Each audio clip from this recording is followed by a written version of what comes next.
Good evening, Lisa. What I would like to ask you is how can we transcend emotional suffering and insecurity mind triggers us through thoughts and images? There's lots of techniques that you can use, and I'm happy to give you a technique. I'll give you a technique in a moment of what you can do to help you. But ultimately, this is it. But the reason that all of that formed is partly because of your karma and partly because you believe that you're someone separate that people are looking at. Like who are we looking at? Who is the mind looking at? Like right now, who am I speaking to? You have a self-image of who you are and what you want me to see. So the way in which you want me to see you. And so therefore your effort is to try to keep up an image of how you want me to be seen, but really it's just collapsing back into being yourself and being seen however you're seen and just following the natural flow of that body and then letting karma, letting life take care of the rest. Like just dancing the dance rather than, or letting the dance dance you rather than trying to dance the dance. So the reason that you suffer around that is because you have an idea of what you want to be and then you try to live up to that idea, and it's endless because you're constantly having to maintain it, and there's a lot of thought effort that goes into it, and there's particular feelings that you want to feel and that you're seeking after those feelings.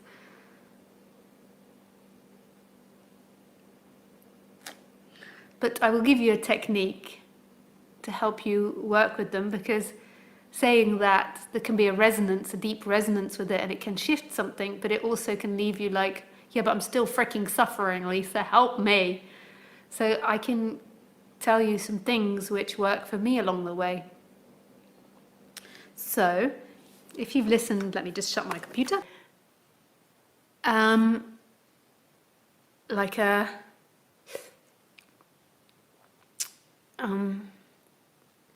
We have these, I call it chakras, and it doesn't really matter what I call it or what you call it or what you discover. But I just like the teaching of chakras because it pins it quite accurately, I think. It identifies it accurately. So we have these chakra places in our body.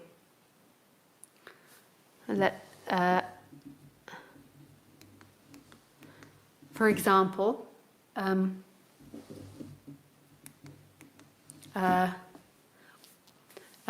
have the sayings in English. So when you say, we say, I pooed myself because I was so afraid. So I pooed myself because I was afraid. So we're aware that when you feel fear, it's in your lower belly. That it's down here in the lower belly. Like we know that if you're afraid, it's got something to do with your guts and that you can poo yourself if you're really afraid. So, and we also call it heartache. Like that word heart is referring to here where your heart is. Like heartache, my heart got broken. I feel like I've got, what do we say, you know, when you get that ball, that sadness, like a frog in your throat. So we got all these sayings in our language, so we know that feelings are in our body. Like when we feel things, we have particular places for them. When we feel fear, it tends to be in our guts. When we feel heartache, it's in the heart. In our throat, it can be anger or sadness or a difficulty to express thing. Overthinking is our head. Feeling of being smallness or pressed down or cut off can be from the head. Sexuality is from the lower part of your genitals and below. This groundedness is from down there as well. We know that the feelings are in the body. But feelings are wild and they're uncontrollable, man. They are uncontrollable. So if somebody now started acting like a fool and being really rude to you, you could maybe attempt to control what you think. Like you could try to control your thoughts or ignore them or turn your head away, but you can't control your body. So say if you felt really invaded by somebody's behavior, they were really rude and aggressive with you for what you feel is not a fair reason. So this could make you feel like really unworthy and embarrassed and shamed. It could also make you feel afraid. So in your heart area it will hurt, and in your guts it will hurt in your body. But we can sort of control what we think. So we can take the body out of there, or we can try to push it out of our mind. Or we can tell stories about what an asshole that person is, and that will maybe make us feel better, like they've always been an asshole. And then you can go and gossip about it to people and make yourself feel better. But you can't control the raw emotion that's felt in the first place. So when you were a baby and your mom said, don't scream, don't be angry, you can't stop the feeling coming up, but maybe you can seemingly stop acting it out and stop behaving in a certain way, but you can't help the rawness of the feeling. So what we do when we become people and we become seekers is we have this idea of who we want to be, and then we have the feelings. So then we have what we actually feel. And in some way you can influence the feelings a little bit, but not that much. They're quite raw and they're quite organic and they're quite spontaneous. But then we have this idea of what we want to be. So we don't want to be the angry kid, or we don't want to be the afraid kid. Like I was in trouble a lot at school because of my dyslexia. And I was really afraid of the teachers. And I always used to find it so embarrassing when the teacher started on me and I started crying. Like I just found that, I think in my first school we had 60 kids in the class. And I just, when they start shouting at you in front of everyone, I just found that so humiliating.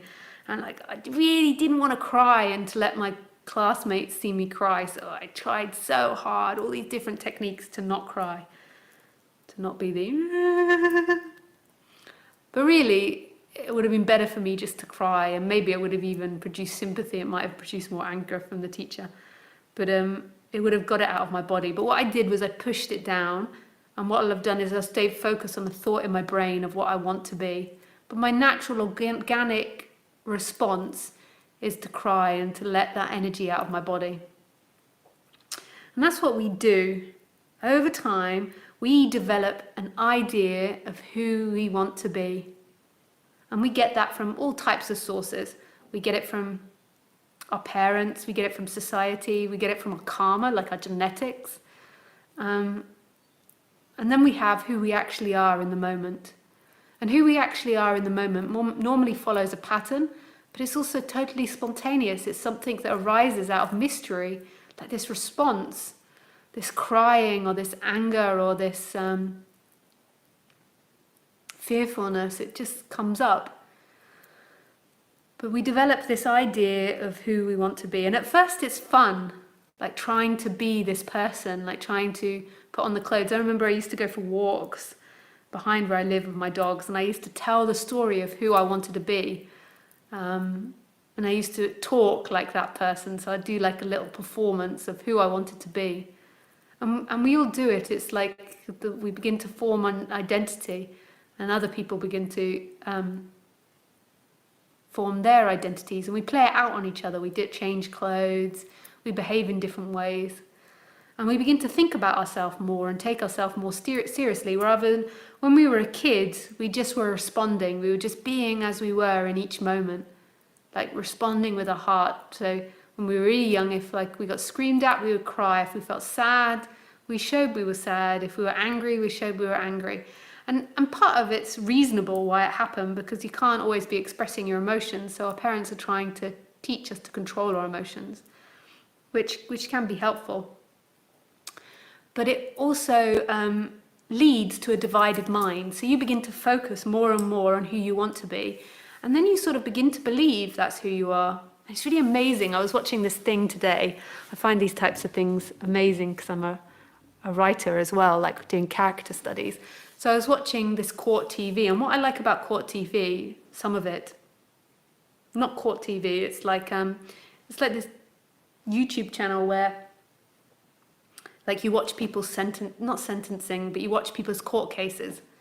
And this one guy that I was watching today, the police caught him without a doubt. Like he was planning on killing his ex-partner, and so he contacted someone to try and get a hitman, and they told the police, and the police went in there pretending to be the hitman and like recorded it and totally caught him. There's no way that you could interpret that he was doing something else. Like it's like you got him on tape saying, yeah, I want the bitch dead and all these types of things. And this guy is a doctor. He came from a very wealthy background. And he has an image of himself that he's a nice guy. Even though he really seriously, like he even thought that she was dead at one point because the police wanted to make sure that he'd go through with it. So he seriously wanted to go through and thought that his girlfriend had been kidnapped, attacked, held hostage and then murdered. But he seriously thinks, even when he's in that courtroom, that he's a nice guy. Which is totally amazing to me, because he's got justifications for why he did it, because of the way she stole money, she did all these things, and to him, he's got justifications and he feels that's right. He most probably has lack of empathy as well, but you hear him describe himself and he describes himself as a nice person with a big heart. But yet he has the capability when he's angry to do something quite horrific, really, without any compassion or empathy. And we can all do that. It's really amazing, like the stories that we can tell about ourselves and then what we're actually doing in the moment. So we can be telling ourselves, you know, what a wonderful lover we are, what a wonderful boyfriend or girlfriend we are. And then we can be treating our partner like absolute shit. We can be lying, cheating on them. But in our mind, or in your mind, like I don't do that, but it's like in that person's mind, they think that it's justified because the partner deserves it, or the partner would do it if they had opportunity. So to them, they think they're a nice person or an honest person even if they're lying and cheating like crazy, there's still that story. There can be the story like every time you have a kid and you feel really resentful because the kid's like taking up your space, and you feel exhausted looking after the kid and paying for the kid, and it's created friction in your marriage, but you can't admit that to yourself. So your story is that you're a great mum and you're always really friendly to the child and that you do great things for the child, but deep down you deeply resent the child in every interaction and doing anything for the child. But there's a conviction that you're a great parent, or that you love being a parent. You can even be telling the story you love being a parent, but there's no consciousness of it, which is really freaking interesting.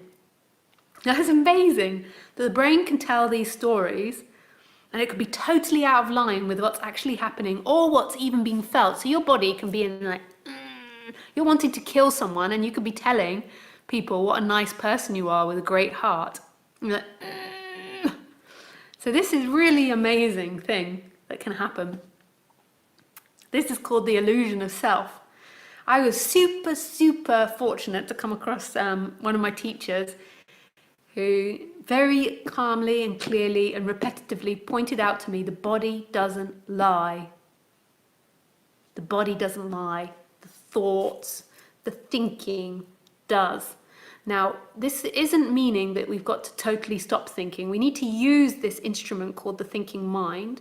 But what we want to do is drop the attention into the body and feel what the natural impulses and feelings of the body are before they go into all the bullshit, all the levels of lies and deception that you tell yourself. So it's like when you interact, so when that person, so we spoke about somebody in front of us being really inappropriate. So really what you feel in that moment is total vulnerability and feeling exposed. So you admit that to yourself. You might not have to admit it to that person, rather than going around with what asshole they are, they always behave like this, why do they do that, or why does it always happen to me, all these stories about it. It's like in that moment the feeling in your body is absolute vulnerability. You feel really exposed, and that's okay. There is absolutely nothing wrong with that feeling. And then the thoughts say all these things, but the thoughts have got into so many freaking lies. You've lied to yourself for so long. Like your thoughts are in all types of delusions about what they did and how they did it and da-da-da and da-da-da. And the feeling is vulnerability. I feel vulnerable. There is vulnerability.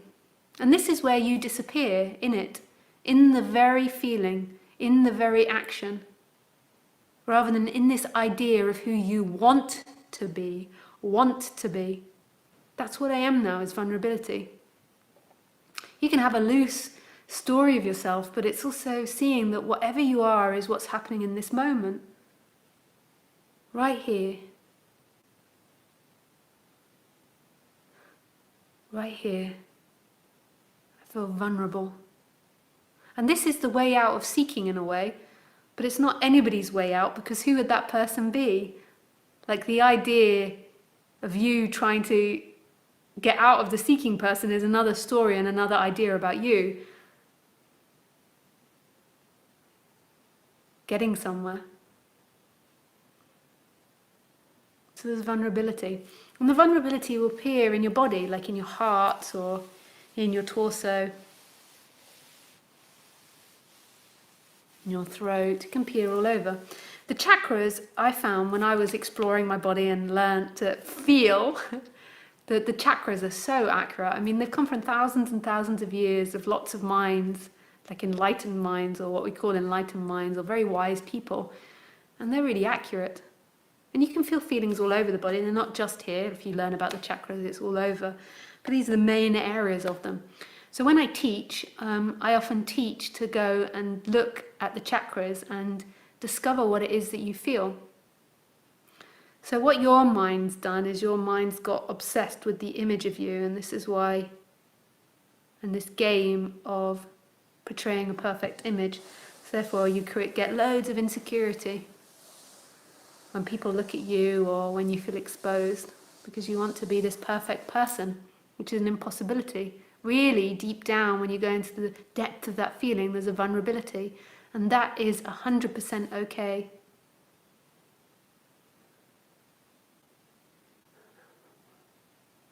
And if you're still having difficulties there, like really getting into the feeling, you can speak it out. And if you're getting stuck in it, like if it doesn't feel beautiful, because vulnerability is beautiful, if it's just darkness, like and you're feeling difficult feelings, you feel it, you acknowledge it, you allow it to be there, you give it time rather than trying to run away from it. And then you can begin to ask, what is the feeling, what does the feeling want? It wants love, it wants intimacy, it wants friendship. And just begin to believe that that will happen. As you change your energy, everything you want will come true. Yatta-da! So, I hope I answered that. So that's the technique that I would advise. Sometimes I find, though, that people come onto live stream or people get into spirituality and they dance around between all these things, and they don't want to do this. They want to stay in seeking in some way. Like, so these types of things.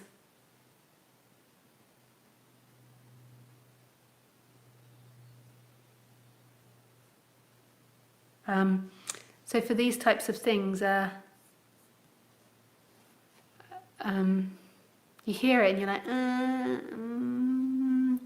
and then you go to another teacher and you just want answers, like you just want something given to you. But these seem to apparently take effort, like investigating your body. Like, what is my experience?